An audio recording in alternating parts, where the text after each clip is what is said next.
We visited Minute Man Missile National Historic Site near Walls, South Dakota in the fall of 2019. If you would like to get notices when I post again, be sure to subscribe right here. Just click on that button. This historic site consists of 3 places: the missile silo, the launch control site, and the visitor center. We'll be seeing the missile silo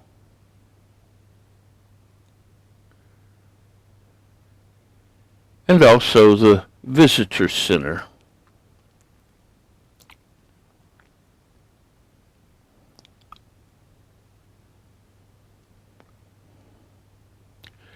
The launch control site requires having a ticket and tours to visit it. This historic site was established on November the 29th, 1999. It is the last Minute Man II ICBM site to be decommissioned. Has about 100,000 visitors each year and consists of a total of about 40 acres.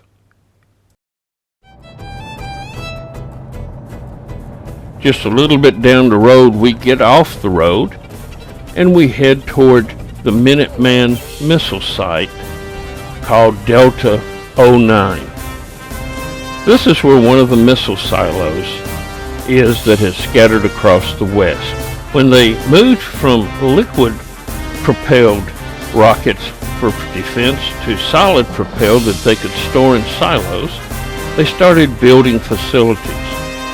They built 7 squadrons across western United States, and each one had 3 flights.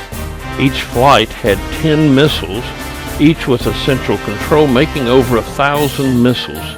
These missiles were placed in hardened silos to protect. They were brought in by trucks like this, huge trucks to carry the missile, and then they were set up and dropped down the silo. There was also one centrally located launch control. We're not going to be able to go there, so there are 3 sites scattered along the highway. Delta 09 is the missile site, Delta 01 is the launch site, and the visitor center. We'll see the first and the last one. Now let's look at this missile site.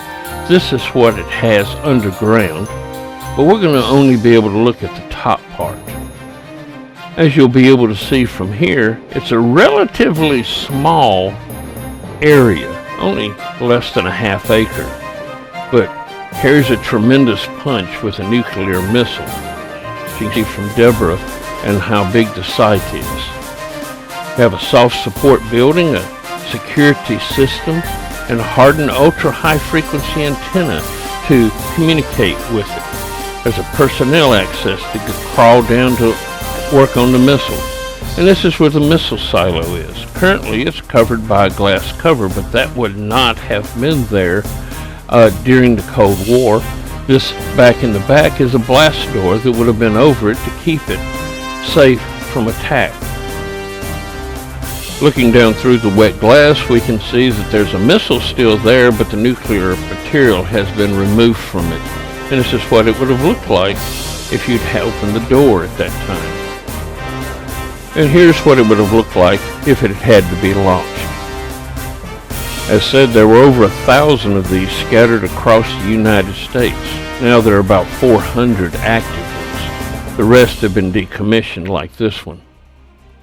In 5 minutes, it could be away to its target. There was a Minute Man I, II, and III over the course of time, and now it's time to leave this area. Now we're going to the Minute Man Missile National Historic Visitor Center to see it a little bit.